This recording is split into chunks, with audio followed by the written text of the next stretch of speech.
पहला लेक्चर जो है वो आज का हम शुरू करने लगे हैं जी।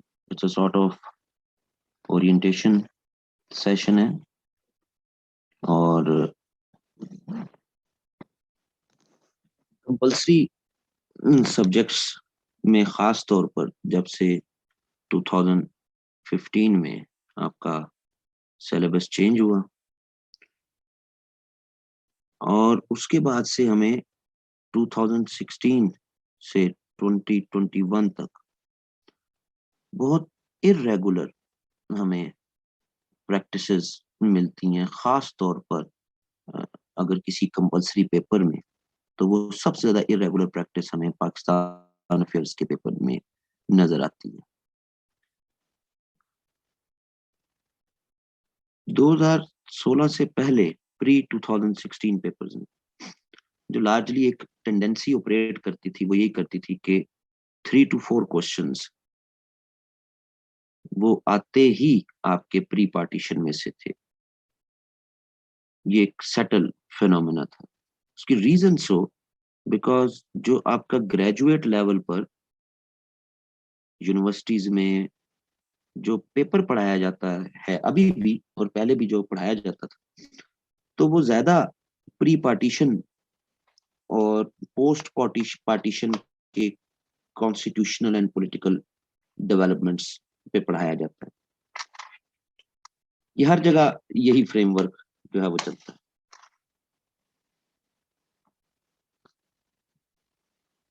प्री पार्टीशन यानी प्री 1947 के टॉपिक्स, फिर 1947 से ऑनवर्ड्स कॉन्स्टिट्यूशनल डेवलपमेंट्स एंड कुछ पॉलिटिकल डेवलपमेंट्स, फिर अमेंडमेंट्स, कुछ major issues related to economy.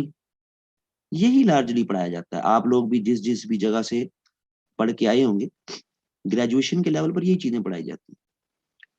लेकिन 2016 से हमें जो कह रहे हैं इरेगुलर प्रैक्टिस ऑनवर्ड्स 2021 तक, वो पाकिस्तान अफेयर के पेपर में नजर आती है, जिसकी वजह से हम जनरली ये अज्यूम कर रहे हैं, ये एजम्पशन बन गई है कि पाकिस्तान अफेयर का पेपर तो 90% करंट अफेयर का पेपर है। और ऐसा हो भी रहा है। फॉर इंस्टेंस, अगर हम 2021 का पेपर देखें तो दो हम डिवाइड कर लेते हैं, यानी कि एक तरफ हम कर लेते हैं जी कि प्री 1947 एरा के क्वेश्चंस, फिर 1947 से टिल डेट खालिसतन वो टॉपिक्स जो आपके पॉलिटिकल एंड कॉन्स्टिट्यूशनल मैटर से रिलेटेड हैं, ऐसे टॉपिक्स। और इश्यूज भी ऐसे कि जो कॉन्स्टिट्यूशनल या पॉलिटिकल नेचर के हैं। सेंटर प्रोविंस रिलेशन हो गया, 18th अमेंडमेंट हो गई, ठीक है जी, इस तरह के टॉपिक्स। और फिर बाकी सारे आपके करंट अफेयर्स के domestic topics plus foreign policy, Pakistan relation with other countries, ये भी करंट अफेयर्स में हम नॉर्मली तैयार करते हैं। Domestic topics energy, water, education, blah blah blah. तो हो ऐसे रहा कि जो एक हमारी ग्रेजुएट लेवल पर यूनिवर्सिटीज में जो सेट पैटर्न पढ़ाया जा रहा है या पढ़ाया जाता रहा है, वो सबसे ज्यादा उसको डिस्टर्ब हमें एफपीएससी में अगर कोई पेपर होता नजर आ रहा है तो वो पाकिस्तान अफेयर्स का पेपर है। 2021 का अगर हम पेपर,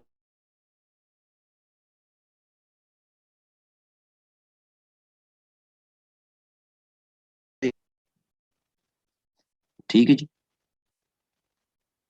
जब आप देखते हैं स्पेसिफिक कि जनाब 47 से लेके ऑनवर्ड्स कोई और सवाल जो कॉन्स्टिट्यूशनल या पॉलिटिकल नेचर का हो, तो इस पेपर में ऐसा कोई सवाल नहीं कि जो कॉन्स्टिट्यूशनल और पॉलिटिकल नेचर से हो। मीनिंग देयर बाय कि 6 के 6 सवाल रिमेनिंग उसने ऐसे पूछे हुए हैं कि वो करंट अफेयर का पेपर, वो कहीं से भी पाकिस्तान अफेयर का पेपर वो डेवलप नहीं होता। वो करंट अफेयर का पेपर जो आप बना रहे हैं। जब हम सिलेबस को भी देखते हैं तो सिलेबस में तो एक कंपलसरी का सिलेबस, चाहे वो करंट अफेयर का हो, पाक अफेयर का हो, एक मेयरली अंडरस्टैंडिंग के लिए है।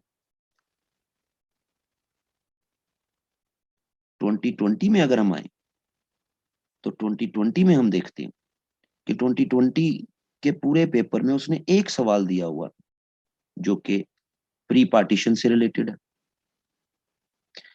इसके बाद उसने एक सवाल ऐसा दिया हुआ जिसकी नेचर आपकी पॉलिटिकल इशू से रिलेटेड है, पॉलिटिकल कल्चर क्या होता है और उसको बताएं, मेन फीचर्स बताएं पाकिस्तान के पॉलिटिकल कल्चर के, वो एक सवाल दिया हुआ।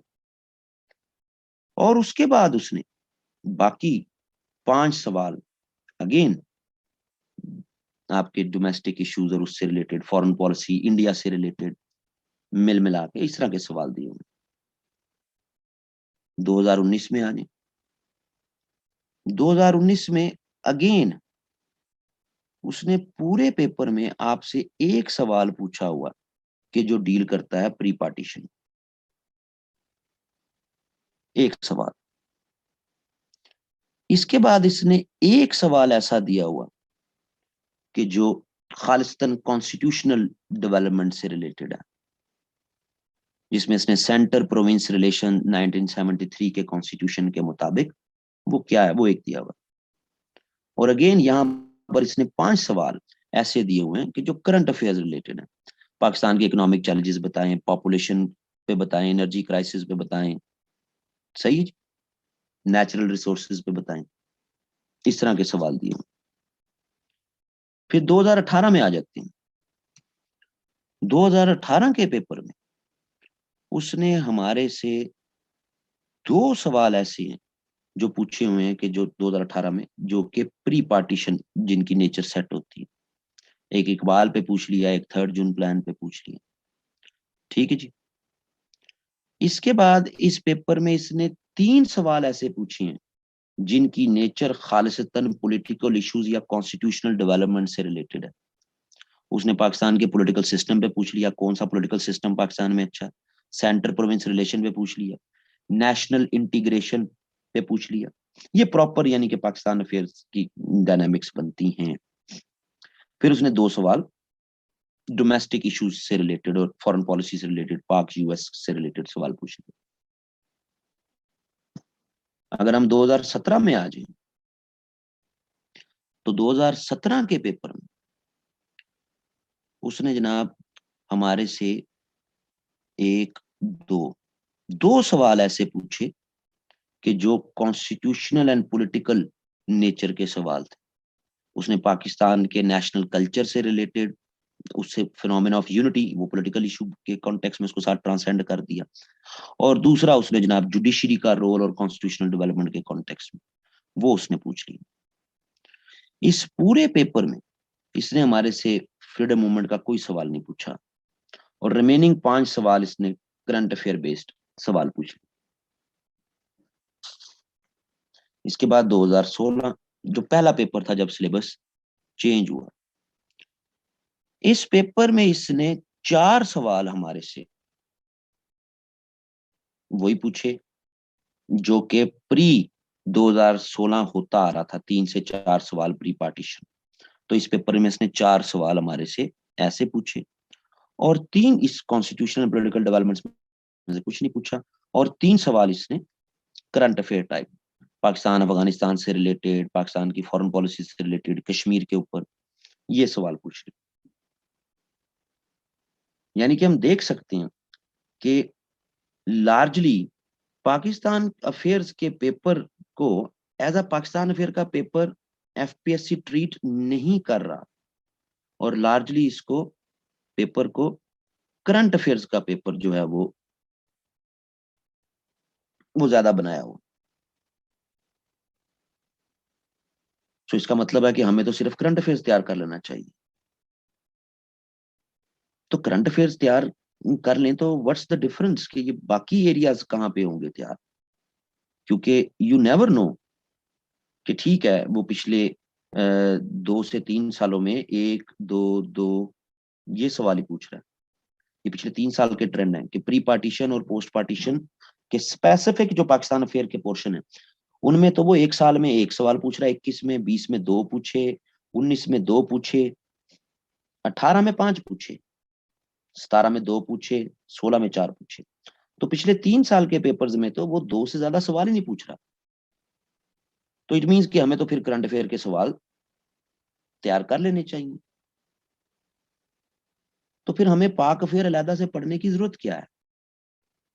हम अलहदा से फीस दे के अलहदा से इसकी तैयारी हम क्यों कर रहे हैं? हम तो बस ठीक है करंट अफेयर्स कर लें। ये तो हम करंट अफेयर किसी भी टीचर से पढ़ रहे हो, उसने आपको डोमेस्टिक टॉपिक्स भी करवाने हैं, चाहे आप मेरे से पढ़ रहे हो चाहे आप किसी और से पढ़ रहे हो। उसने आपको फॉरेन पॉलिसीज भी करवानी, उसने आपको इंटरनेशनल इश्यूज और उसके साथ पाकिस्तान का लिंक वो भी करवाना है। तो दैट्स इट, पेपर में तो सवाल आ रहे हैं। बट द पॉइंट इज कि ये पोर्शन में से अगर 3 साल से ट्रेंड नहीं है तो उससे पिछले 3 साल में तो ट्रेंड है। सो हम रिस्क नहीं ले सकते। हम ये नहीं कह सकते कि बस ठीक है हम करंट अफेयर के सवाल जो हमारी करंट अफेयर की तैयारी है उससे हम पाक अफेयर की भी तैयारी कर लेंगे। हम ये रिस्क नहीं ले सकते बीइंग अ स्टूडेंट किसी भी सूरत में। क्योंकि ऐसा पोर्शन तो चाहे आप मेरे से करंट अफेयर पढ़ रहे हैं, चाहे आप किसी और टीचर से पढ़ रहे हैं, चाहे आप खुद तैयार कर रहे हैं, तो ये तो करंट अफेयर के सिलेबस के साथ थॉरली कनेक्टेड है। ये जो पोर्शन है ये किसी भी सिलेबस के साथ थॉरली कनेक्टेड नहीं है। और इस एजम्पशन पे कि पिछले 3 सालों में सवाल नहीं आ रहे तो हम इस पोर्शन को छोड़ नहीं सकते। वरना अलहदा से हमें पाकिस्तान अफेयर पढ़ने का कोई लॉजिक नहीं है हमारे पास कि हम क्यों पैसे दें अकेडमी को, टीचर को, और हम क्यों पढ़ें। सो मैं पिछले 5-6 साल से जो पाकिस्तान अफेयर्स के सेशन ले रहा हूँ और उसमें मेरे काफी वीडियोस भी जो मेरी यूट्यूब पे अपलोडेड पड़ी हैं वो इसी सेक्शन से रिलेटेड, वो इन्हीं में रहते हुए इनको ही करना क्यों जरूरी है। तो सीएसएस के स्टूडेंट्स पीएमएस में भी अप्लाई कर रहे होते हैं। और पीएमएस जब आप तीनों सूबों के जो रेगुलर पीएमएस होते आ रहे हैं, खासतौर पे 2 सूबों के पंजाब और सिंध के, तो उनके करंट अफेयर और पाक अफेयर का जो खासतौर पाक अफेयर के पेपर हैं उसमें ये प्री पार्टीशन और पोस्ट पार्टीशन का जो ये फ्रेमवर्क है उसमें से 2-3 सवाल वो तो हर दफा लग रहे हैं।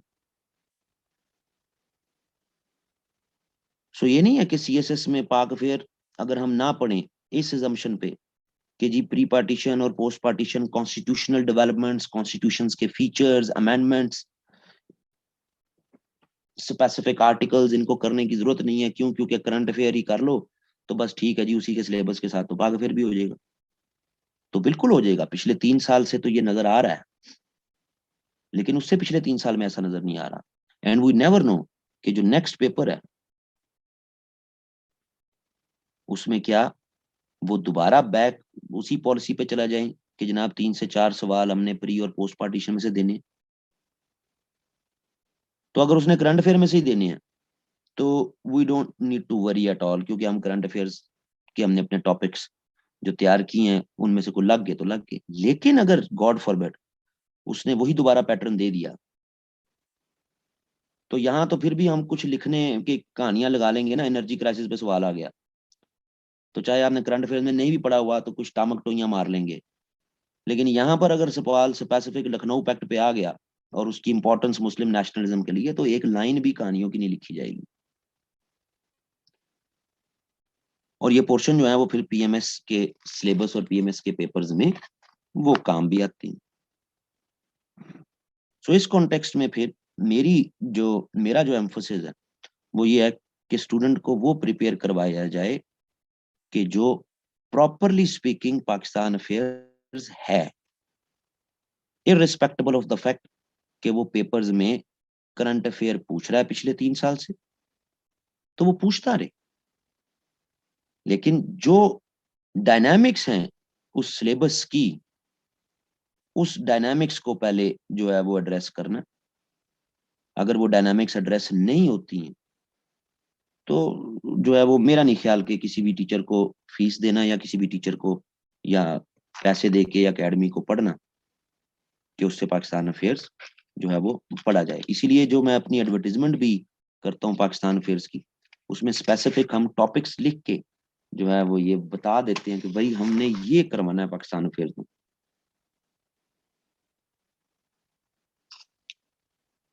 सो ये पहली जो चीज की जो जेहन में जो है वो आप बना लें कि मेरी सिलेबस का जो स्कोप है वो मैंने कहाँ तक उसको कन्फाइंड किया हुआ और मैं उसी में रह के स्टूडेंट्स की आर्गुमेंटेशन जो है वो डेवलप करवाता हूँ। ये जेहन में रखिएगा, पहली चीज। अब आई डोंट नो कि आपको वो 2016 या 17 के पैटर्न पे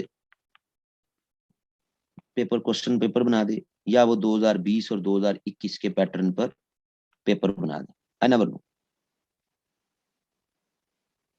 सो मेरी कोई गारंटी नहीं है। कंपलसरी का कोई भी पेपर मैं पढ़ा रहा होता हूँ तो उसमें फिर मेरी जो है वो गारंटी नहीं होती। सही है जी। जिन लोगों ने जो है वो सिलेबस की आउटलाइन जो मैंने अपनी एडवर्टाइजमेंट में दी हुई है अगर वो देख ली हुई है तो ठीक है, नहीं तो हमने वो पहले अनाउंस की होती। सो लार्जली मैं जो एरियाज जिनमें काम करूंगा आप लोगों के साथ वो तो ऑफ कोर्स एक तो आपका एरिया जो है वो प्री पार्टीशन का है। पर प्री पार्टीशन का एरिया भी फर्दर 3 कैटेगरीज में डिवाइड है। एक कैटेगरी वो कि जो आपकी मुस्लिम रूल एंड इट्स डिक्लाइन और उससे जुड़े रिफॉर्मर्स, इससे रिलेटेड है। एक कैटेगरी आपकी फिर दूसरी कैटेगरी प्री पार्टीशन की वो मुस्लिम नेशनलिज्म के साथ कनेक्टेड है। और तीसरी कैटेगरी आपकी वो ऑल इंडिया मुस्लिम लीग की पॉलिटिक्स के साथ कनेक्टेड है। ये 3 का एक फेज जिसको हम तैयार करेंगे। दूसरा फेज जो हम तैयार करेंगे वो कॉन्स्टिट्यूशनल जर्नी पाकिस्तान की मुख्तलिफ एरा में कैसे कॉन्स्टिट्यूशनल डेवलपमेंट्स हुई। इसमें हम 47 से 56 का फेज देखेंगे, फिर 56 का कॉन्स्टिट्यूशन, 62 का कॉन्स्टिट्यूशन, फिर 73 का कॉन्स्टिट्यूशन। उसके बाद फिर आपकी कॉन्स्टिट्यूशनल अमेंडमेंट्स जो पाकिस्तान में होती आई, इनको देखेंगे। इसके साथ फिर हम एनएफसी को देखेंगे। 18th अमेंडमेंट ऑफ कोर्स वो इसी के साथ कनेक्टेड है, उसको देखेंगे। सेंटर प्रोविंस रिलेशंस को देखेंगे और की आर्टिकल्स पाकिस्तान के कॉन्स्टिट्यूशन से related, freedom of expression, freedom of speech और इनसे रिलेटेड जो की आर्टिकल्स हैं हमारे कॉन्स्टिट्यूशन, उनको देखेंगे। तो दूसरा सफेयर जो है वो इस पैटर्न पर सारा वो डेवलप होगा जिसको हम देखने की कोशिश करेंगे जी। ठीक है जी, ये दूसरा काम हो। इसके बाद फर्दर इसके बाद अगला जो सफेयर है उसमें आ जाते हैं। ये स्लाइड आगे क्यों नहीं हो रही?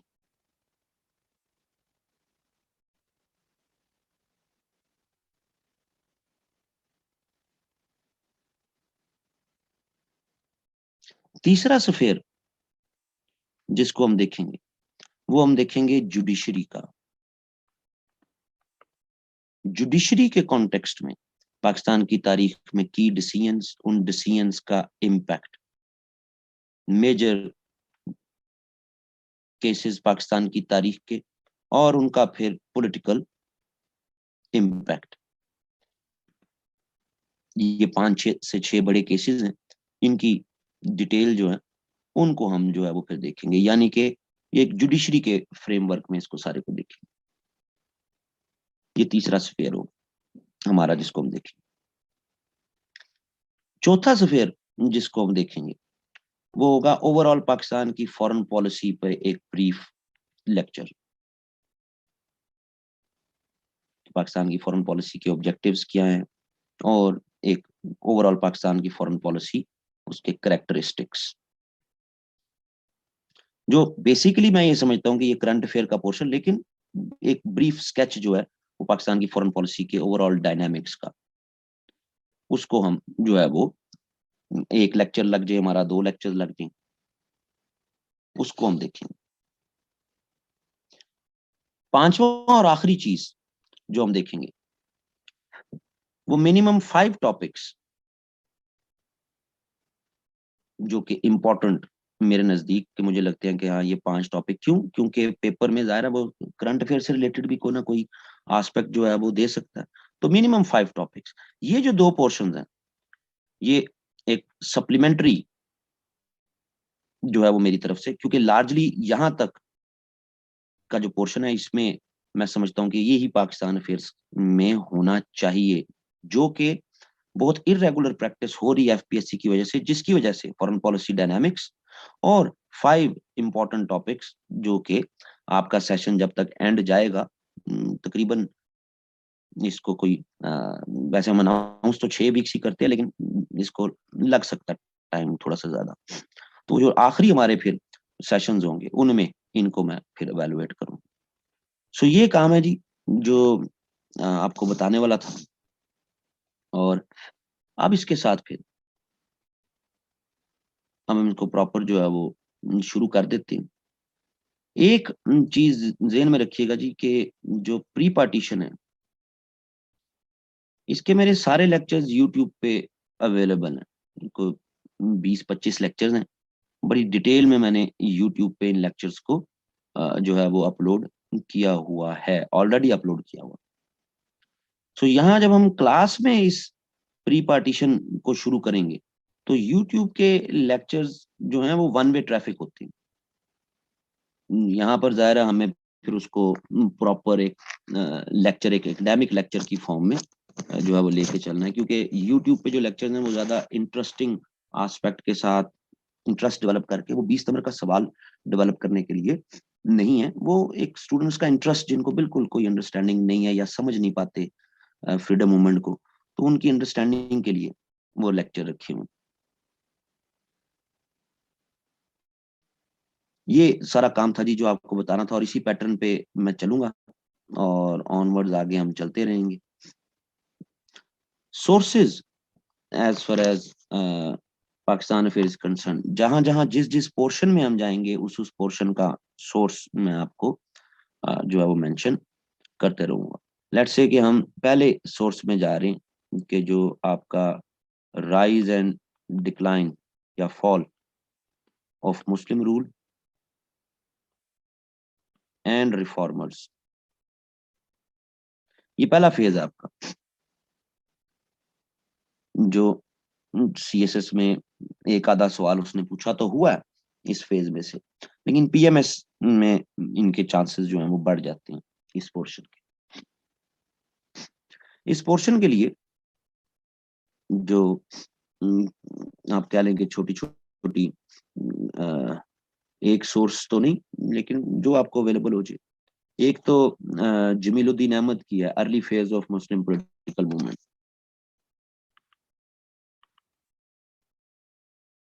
जमीलुद्दीन अहमद की अर्ली फेज ऑफ मुस्लिम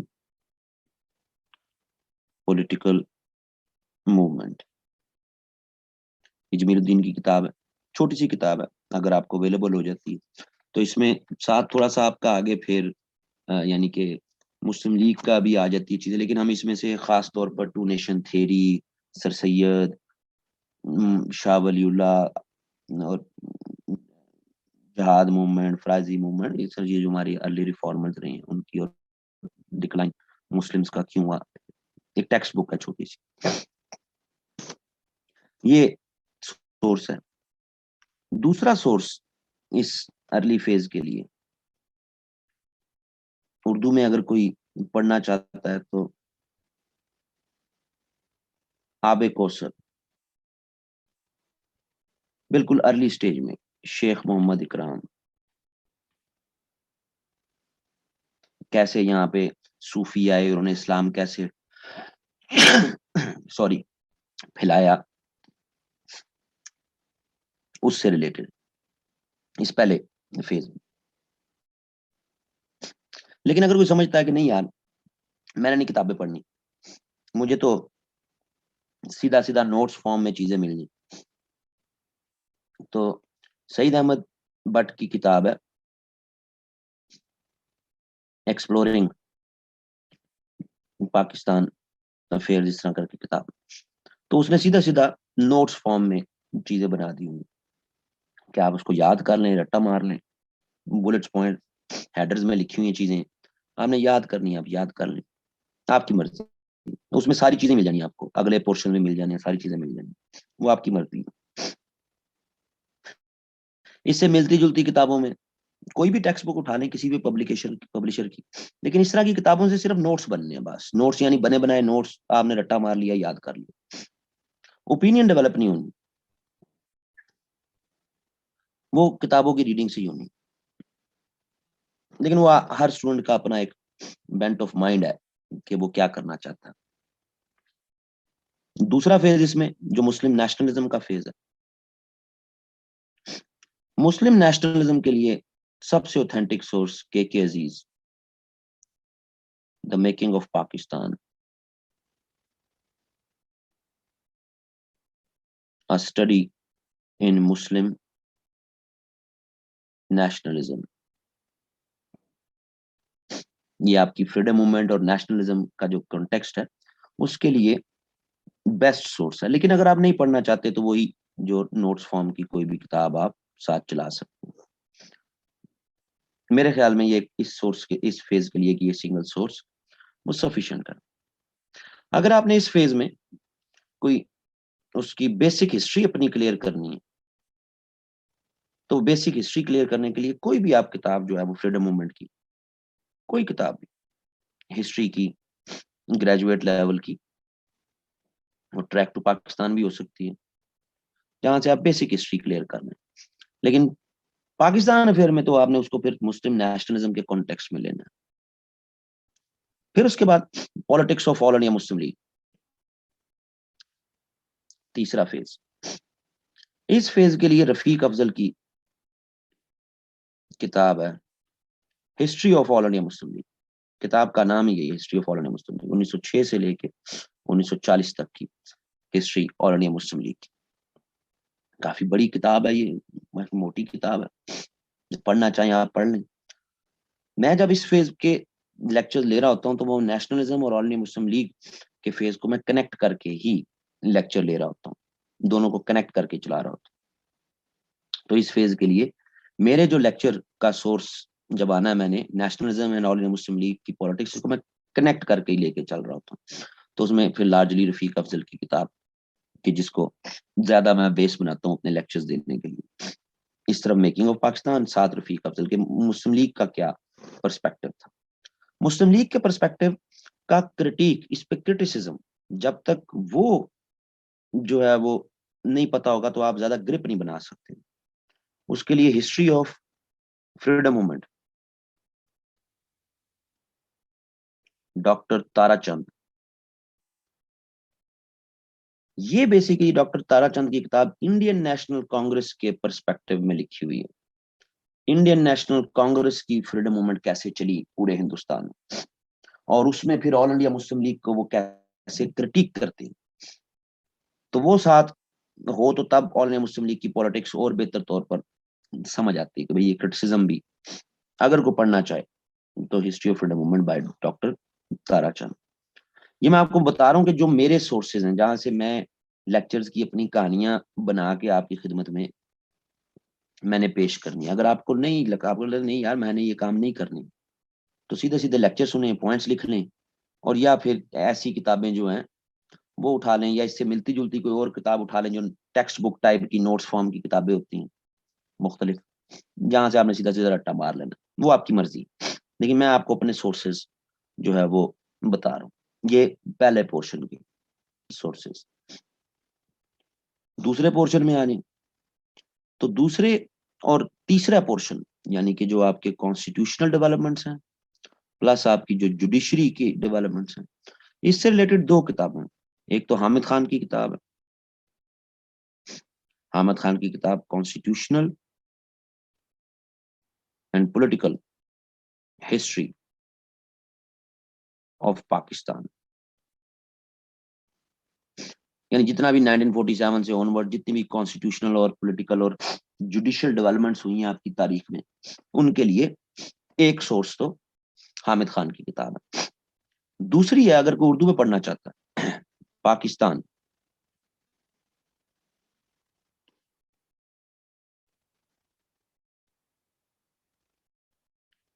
नजरिया और रियासत, फारूक मलिक।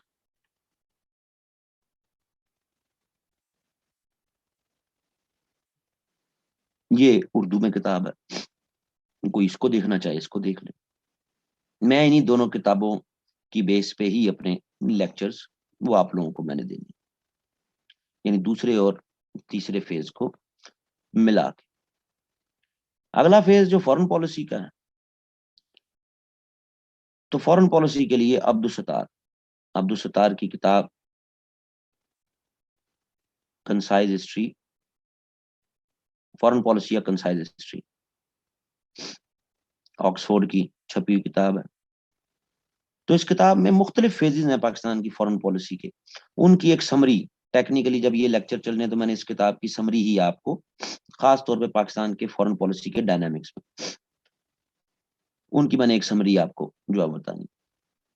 और आखिरी सोर्स जो है 5 की या इंपॉर्टेंट टॉपिक्स,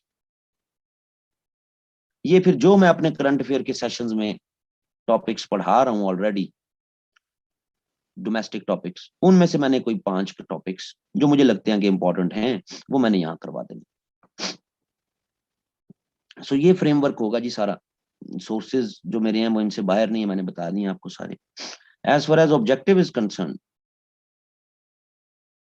तो ऑब्जेक्टिव वो कहीं किसी भी डायनामिक्स में तो आप पूछ सकता है, वो पोस्ट पार्टीशन में पूछ ले, प्री पार्टीशन में पूछ ले, कहीं भी जा सकता है। लेकिन पहला बेस्ट सोल्यूशन तो ये है कि पास्ट जो पेपर्स है ना जी, इनके ऑब्जेक्टिव ऑनलाइन अवेलेबल होते हैं, मार्केट में भी मिल जाते हैं पास्ट पेपर्स के ऑब्जेक्टिव्स।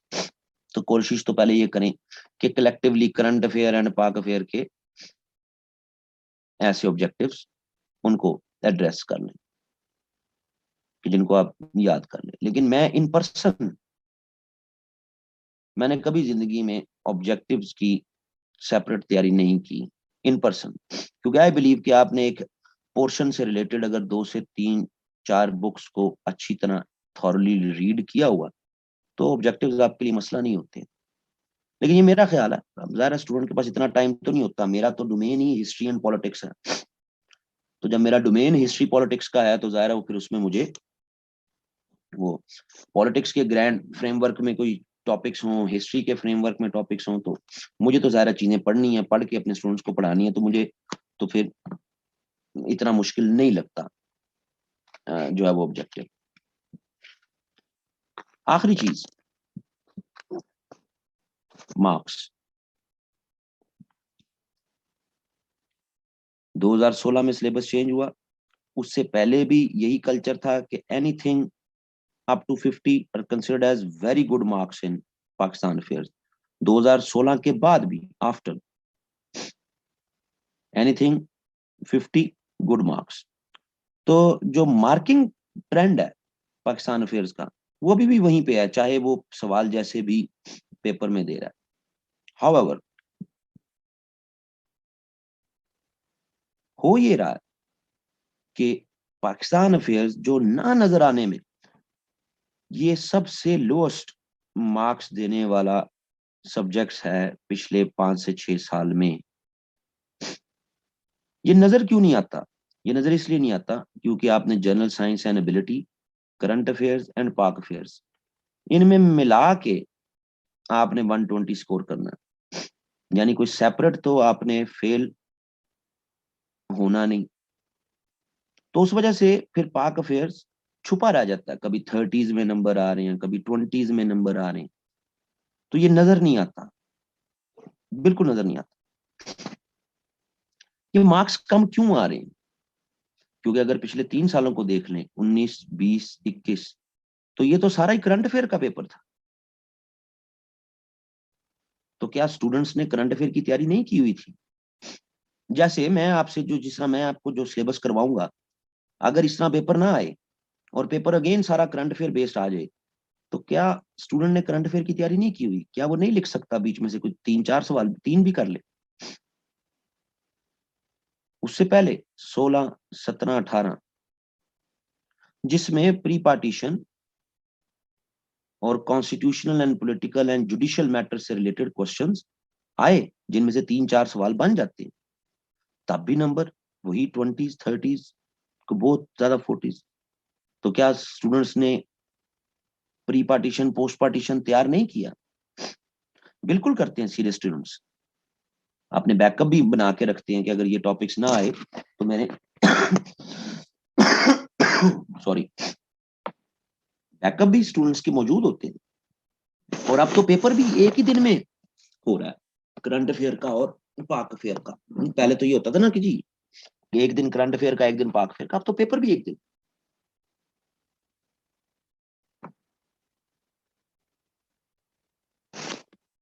तो इशू कहाँ आ रहा है? इशू बहुत बड़ा जो इस पूरे काम में हमें नजर आता है, वो स्टूडेंट कंफ्यूज हो जाता है। स्टूडेंट ये समझता है कि एक टॉपिक, सपोज एनर्जी क्राइसिस का, पाकिस्तान अफेयर के पेपर में आया, और एक टॉपिक एनर्जी क्राइसिस का करंट अफेयर के पेपर में आया, तो ये समझता है ये दोनों डिफरेंट है। ऐसा कुछ भी नहीं है, ये मिथ है सिर्फ मार्केट में पैसा बनाने की, स्टूडेंट्स को इंस्पायर करने की, नए नए CSPs हो जाएं या कोई टीचर्स हो जाएं या अकेडमीज हो जाएं। It's totally a myth.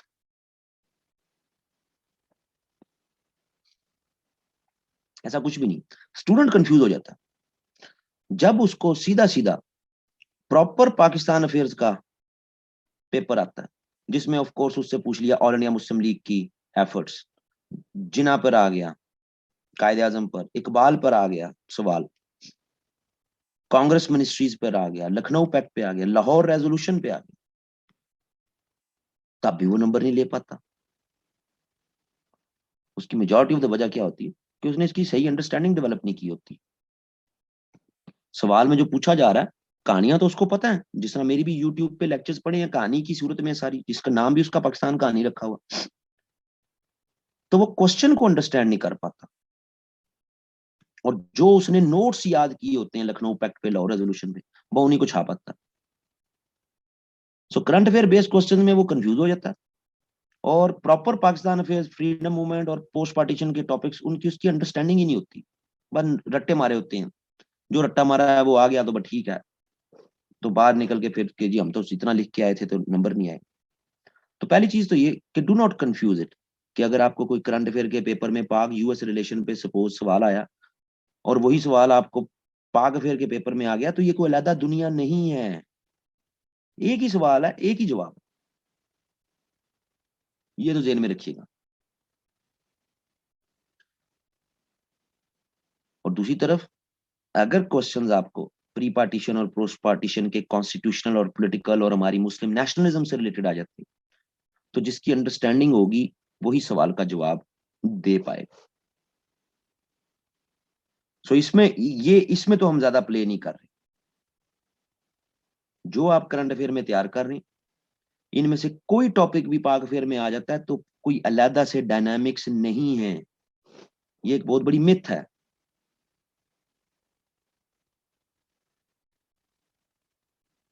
पाक अफेयर में सवाल आ जाएगा तो टॉपिक को आपने पाकिस्तान से रिलेटेड बना के लिखना है।